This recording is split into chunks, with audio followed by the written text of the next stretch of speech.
Hello, നിങ്ങൾക്ക് എല്ലാവർക്കും Shiny Xavier YouTube പേജിലേക്ക് ഒത്തിരി സ്നേഹത്തോടെ വീണ്ടും സ്വാഗതം. ദീപാവലിയൊക്കെ ഇങ്ങ് എത്തിയല്ലേ? അപ്പോൾ എല്ലാവരും ഓരോ വീടുകളിലും ഉണ്ടാക്കുന്ന ഒരു കാര്യമാണ് പലതരത്തിലുള്ള സ്വീറ്റ്സ്. അപ്പം അതിലൊരു എളുപ്പത്തിലുണ്ടാക്കാവുന്ന ഒരു സ്വീറ്റാണ് ഞാനിന്ന് കാണിക്കുന്നത്. കണ്ടപ്പോൾ തന്നെ നിങ്ങൾക്ക് മനസ്സിലായല്ലോ, നല്ല ഒന്നാം തരം ഗുലാബ് ജാമുൻ. അത് സാധാരണ ഉണ്ടാക്കുന്ന പോലെയല്ല, ബ്രെഡ് കൊണ്ട് ഈസി ആയിട്ട് എങ്ങനെയാണ് ഉണ്ടാക്കുന്നതെന്നുള്ളതാണ് ഞാൻ നിങ്ങൾക്ക് പരിചയപ്പെടുത്തുന്നത്. അതിന് വേണ്ടിയിട്ട് ഞാൻ 12 പീസ് ബ്രെഡാണ് എടുത്തിരിക്കുന്നത്. അതിൻ്റെ സൈഡൊക്കെ കട്ട് ചെയ്ത് മാറ്റിയിട്ടുണ്ട്.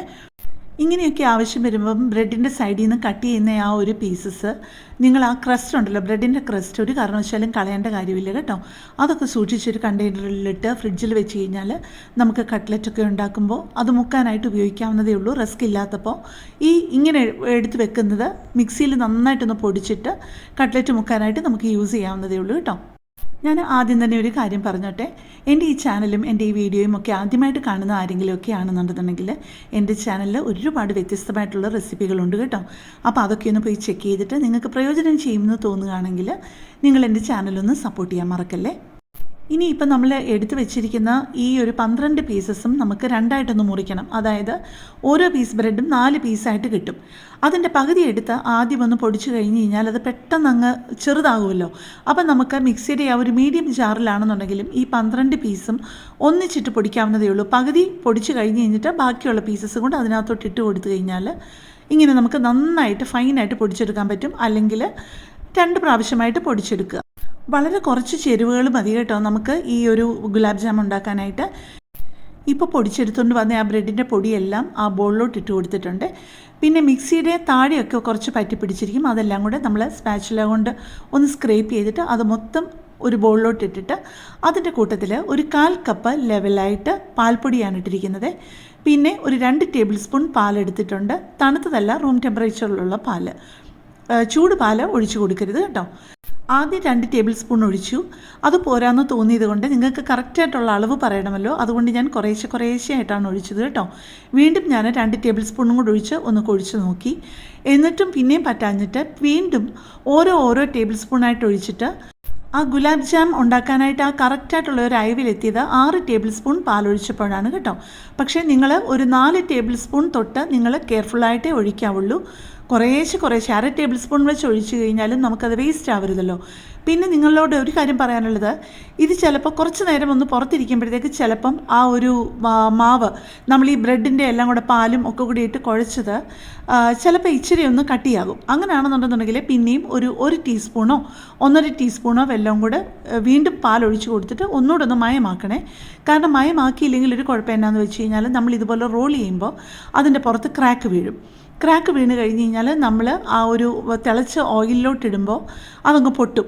അപ്പോൾ അത് കാണാനൊരു ഭംഗി ഉണ്ടാവില്ല. ടേസ്റ്റിന് വലിയ വ്യത്യാസം ഉണ്ടാവില്ല, പക്ഷേ കാണാനൊരു ഭംഗി ഉണ്ടാവില്ല ഇങ്ങനെ പുറമൊക്കെ പൊട്ടിയിരുന്ന് കഴിഞ്ഞ് കഴിഞ്ഞാൽ. അപ്പം നിങ്ങൾ ഇതേപോലെ ഉണ്ടാക്കിയാൽ മതി കേട്ടോ. ആ ഒരു ബ്രെഡിൻ്റെ ആ ഒരു കൂട്ടം ഉണങ്ങിപ്പോയി എന്ന് തോന്നുകയാണെങ്കിൽ 1 ടീസ്പൂൺ പാലൊഴിക്കുക. അല്ല എന്നിട്ടും പുറത്ത് പൊട്ടൽ വീഴുന്നുണ്ടെന്നുണ്ടെന്നുണ്ടെങ്കിൽ വീണ്ടും ഒരു 1/2 ടീസ്പൂണും കൂടെ ഒഴിക്കുക. അപ്പോൾ ഇച്ചിരി ക്ഷമയോടെ ചെയ്യണം എന്നുള്ളതേ ഉള്ളൂ. പക്ഷേ പെട്ടെന്ന് നമുക്ക് ആൾക്കാർ വന്നിരിക്കുമ്പം തന്നെ വേണമെന്നുണ്ടെങ്കിലും ഉണ്ടാക്കിയെടുക്കാൻ പറ്റുന്ന ഒരു ഡിസേർട്ടാണിത്, ബ്രെഡും ഒക്കെ ഉണ്ടെന്നുണ്ടെങ്കിൽ. ഇപ്പോൾ ഇതേ കണ്ടല്ലോ, ഒരെണ്ണം പോലും പൊട്ടാതെ ഈ ഒരു പരുവത്തിൽ വേണം വറുത്ത് കോരാനായിട്ട് കേട്ടോ. മീഡിയം ഫ്ലെയിമിലിട്ട് വേണം വറുത്ത് കോരാനായിട്ട്. ലോ ഫ്ലെയിമിലും ആകരുത്, ഹൈ ഫ്ലെയിമിലും ആകരുത് കേട്ടോ. ഇപ്പം നമുക്ക് ആ ഗുലാബ് ജാം ഇടാനായിട്ടുള്ള പാനി റെഡിയാക്കണമല്ലോ, ഷുഗർ സിറപ്പ് റെഡിയാക്കണ്ടേ. അതിന് വേണ്ടിയിട്ട് 2 കപ്പ് വെള്ളം ഒഴിച്ചിട്ടുണ്ട്. അതിലോട്ട് 1 കപ്പ് പഞ്ചസാര ഇട്ടിട്ടുണ്ട് കേട്ടോ. അത് നന്നായിട്ടൊന്ന് ഇളക്കി കുറച്ച് നേരം ഒന്ന് തിളയ്ക്കണം. ആ ഷുഗർ സിറപ്പിലോട്ട് നമുക്കിനി 2 സാധനങ്ങളൂടെയാണ് ചേർക്കാനുള്ളത്. 1 ടീസ്പൂൺ ലെമൺ ജ്യൂസും ഒരു 1/2 ടീസ്പൂൺ ഏലക്കാപ്പൊടി. ശരിക്കും ഏലക്കായാണ് നല്ലത് കേട്ടോ. ഒരു 4 ഏലക്ക ഒന്ന് ചെറുതായിട്ടൊന്ന് അറ്റം മാത്രം പൊട്ടിച്ച് ഇതിലേക്കൊന്ന് ഇട്ട് കൊടുത്തു കഴിഞ്ഞാൽ അതാണ് ഏറ്റവും നല്ലത്. കാരണം എൻ്റെ കയ്യിൽ മുഴുവനേ ഉള്ള ഏലക്ക ഇല്ലാഞ്ഞത് കൊണ്ടാണ് ഞാൻ ഏലക്കയുടെ പൊടി യൂസ് ചെയ്തത്. അത് 1/2 ടീസ്പൂണാണ് എടുത്തത്. ആദ്യം ഞാൻ ഒരു 1/4 ടീസ്പൂൺ ഏലക്കാപ്പൊടി ഇട്ടു. അത് ഞാൻ ഏലക്കാപ്പൊടി എടുത്ത് വെച്ചിട്ട് കുറച്ച് നാളായതുകൊണ്ടാണെന്ന് തോന്നുന്നു അതിന് അത്ര ഒരു മണം തോന്നിച്ചില്ല. അതുകൊണ്ട് ഞാൻ പിന്നെയും ഒരു 1/4 ടീസ്പൂണും കൂടി ഇട്ട് കൊടുത്തിട്ടുണ്ട് കേട്ടോ. പക്ഷേ ഞാൻ ഈ ഗുലാബ് ജാം ഇടുന്നതിന് മുമ്പ്, നമ്മൾ ഉണ്ടാക്കി ഫ്രൈ ചെയ്ത ആ ഗുലാബ് ജാം ഇടുന്നതിന് മുമ്പ് നിങ്ങളിത് ശ്രദ്ധിച്ചല്ലോ അല്ലേ, അതിനകത്ത് ഇച്ചിരി പോലും തരിയില്ല. പൊടി ആയതുകൊണ്ട് കുറേ തരി ഉണ്ടായിരുന്നു. അത് ഞാൻ ചെറിയ കണ്ണുള്ള അരിപ്പിക്കകത്ത് നന്നായിട്ട് അരിച്ചിട്ടാണ് ഞാൻ ഗുലാബ് ജാം അങ്ങോട്ട് ചേർത്തത് കേട്ടോ. ഞാൻ കുറച്ച് ഗുലാബ് ജാം റൗണ്ടായിട്ടാക്കി. പിന്നെ കുറച്ച് ഞാൻ എവിടെയോ കണ്ടിട്ടുണ്ട്, കുറച്ച് ഇങ്ങനെ നീളത്തിൽ ബാംഗ്ലൂരിലൊക്കെ ഞാൻ കണ്ടിട്ടുണ്ട് അങ്ങനെ ഇച്ചിരി നീളമുള്ള ജാമൂൺസ്. അപ്പം ഞാനൊരു കൊതിക്ക് വേണ്ടിയിട്ട് കുറച്ച് ഞാൻ ഷോർട്സ് എടുക്കാനായിട്ട്, ഷോർട്ട് വീഡിയോ എടുക്കാനായിട്ട് കുറച്ച് ഞാൻ അങ്ങനെയും ഷേപ്പ് ചെയ്ത്.